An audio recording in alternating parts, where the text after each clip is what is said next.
school group leader for Livermore Valley Moms Demand Action, the largest gun violence prevention organization in the U.S., dedicated to preventing gun violence in all of its forms: suicide prevention, domestic gun violence, hate violence, school safety, city gun violence, and police gun violence.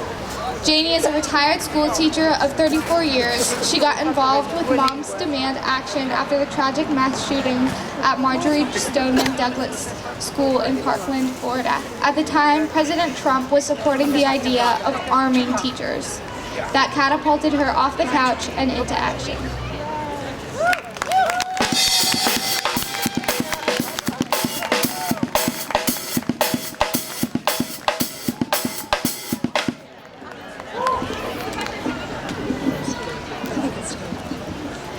Hi everyone.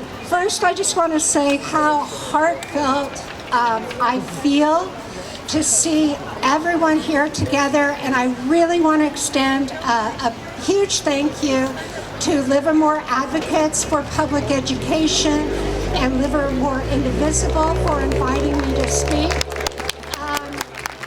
In these troubled times, with so much of our democracy at risk, our students feeling at risk, our immigrants, and so much more, it is crucial that all of our groups come together all the time and support each other. We need to be together. I'm here because safety of our students and our entire community is so important.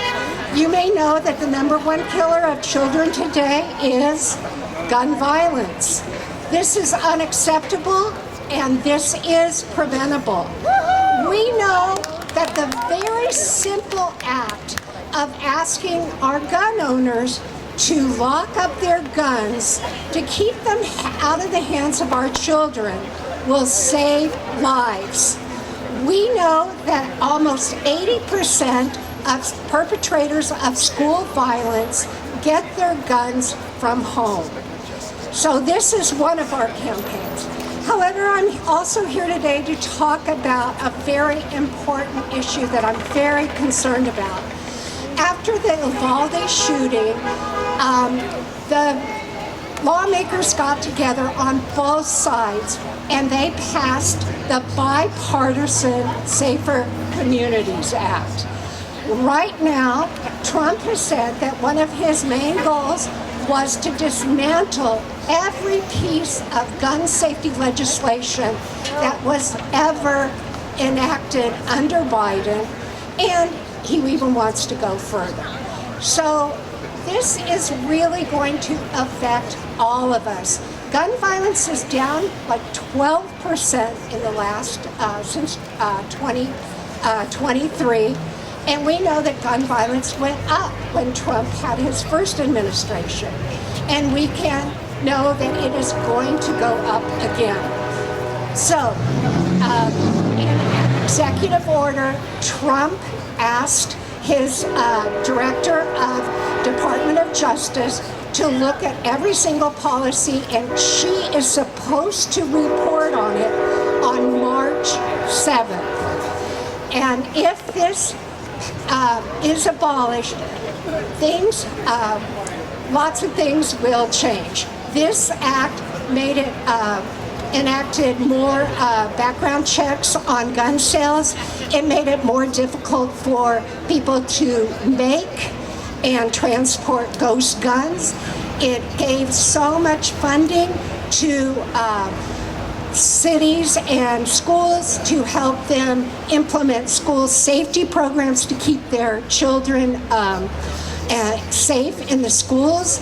The funding is supposed to help with red flag laws when a person is at risk, imminent risk of hurting themselves or others, that their firearm could be temporarily removed.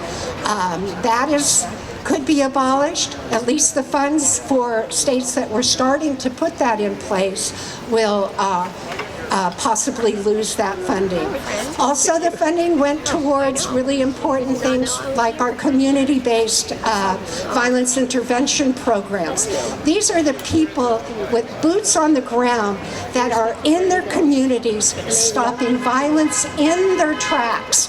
When there is a shooting, they show up at the hospital and they help the families and they try and stop any type of retaliatory gun violence. So all of these programs are crucial, and we need to let our lawmakers know that we support gun safety. We are against the rollback of any gun safety prevention programs by the Trump administration.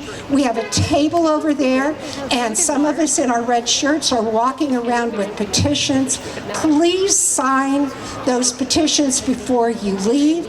Please become an advocate for gun safety. If you take out your phone right now, all you have to do is text the word READY to 64433. Sorry. So again, that's 64433. And if you're a student, you would just text the word student to 64433. Lastly, I want to say that California has 3 priority bills coming up. We will be in Sacramento on March 24th.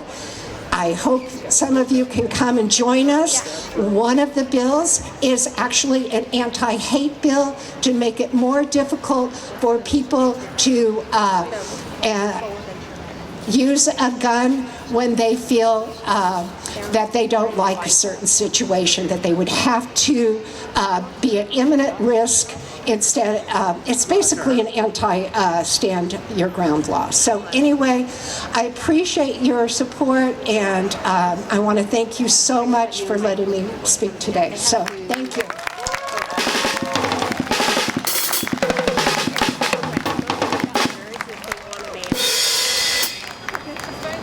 Thank you so much, Janie.